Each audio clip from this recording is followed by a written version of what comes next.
Hello friends, and welcome to my today's lecture, that is the remaining themes in A Merchant of Venice by William Shakespeare. In my last two lectures, I had already spoken about the various major themes that Shakespeare has dealt with in his comic play A Merchant of Venice. I had also mentioned and discussed in detail major themes like reality and idealism, prejudice and intolerance, human and animal, law, mercy and revenge, greed versus generosity, and reading and interpretation. Today I'll be discussing the three more themes that Shakespeare deals with in his play A Merchant of Venice. Now, love and friendship, when you talk about these two themes, now together with the themes of mercy and generosity, this play explores love and friendship between its characters. The main or the central romantic relationship that exists is between Bassanio and Portia. Now, their marriage is paralleled by several others, like the elopement of Shylock's daughter, Jessica, with the Christian boy, Lorenzo, and the marriage of Portia's servant, Nerissa, to Bassanio's companion, Gratiano. Now, together with this, a number of critics have suggested that a very strong relationship that existed between Antonio and Bassanio, which also approaches to the romantic love. Now, in addition to this, the play also shows that there are very amicable ties between the various Venetian characters. We see that in the play, love and friendship might seem to offer alternatives to the ugly emotions of prejudice, greed, and revenge on display. However, beginning with Bassanio's borrowing money from Antonio in order to woo Portia, the play also demonstrates that the purity of love and friendship can be tainted by selfish economic concerns. Moreover, love and friendship are also at the mercy of law, as we see in the play, where Portia is subjected to the terms of her father's riddle of cascades. Now, the other theme that Shakespeare deals with in his play, A Merchant of Venice, is self-interest versus love. Now, when we see on the surface level, the main difference between the Christian characters and Shylock appears to be that the Christian characters, they value human relationships more than the business ones, whereas Shylock is interested only in money. Now, the Christian characters certainly view the whole matter in this way only. Now, merchants like Antonio, they lend money free of interest, and they also risk their own life for those whom they love. Whereas Shylock agonizes or is pained when his money is lost and is reported to run through the streets crying, "Oh my ducats, oh my daughter." Now, with these words, we come to know that he definitely values his money at least as much as his daughter, suggesting that the greed of Shylock outweighs his love. Now, however, if we take a close inspection, this supposed difference between the Christians and the Jews break down.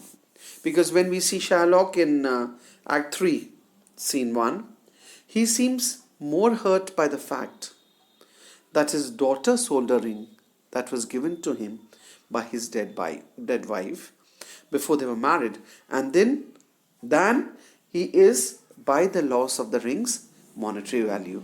So here we find that human relationships do matter to Shylock more than money at some point of time. Moreover, his insistence that we have a pound of flesh rather than any amount of money, as Shylock had demanded from Antonio for the money that he had lent to Bassanio. That also shows that his resentment against Antonio is much more stronger than his greed. Now, just as Shylock's character seems hard to pin down, the Christian characters, they also present a very inconsistent picture.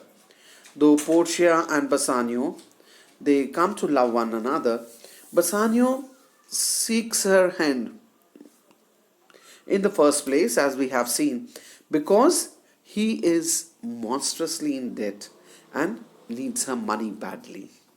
So initially, it was for money that Bassanio had tried to woo Portia, and not because he loved her.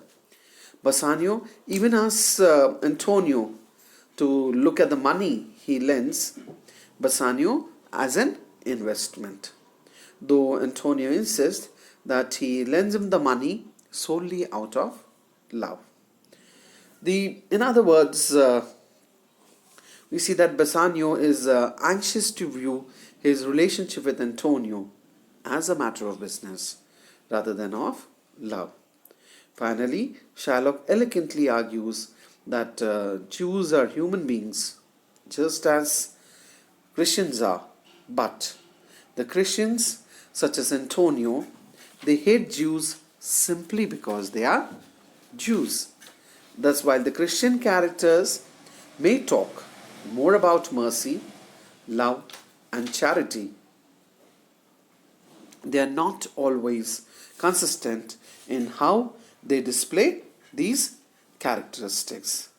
Now, I would be discussing hatred as a cynical phenomena, which is the last theme discussed by or dealt by William Shakespeare in his play A Merchant of Venice. Now, throughout the play, we see that Shylock claims that he is simply applying, or rather practicing, the lessons that were taught to him by his Christian neighbors. And this claim becomes an integral part of his character and even his argument in the court. Now, in Shylock's very first appearance that we see, he conspires to harm Antonio.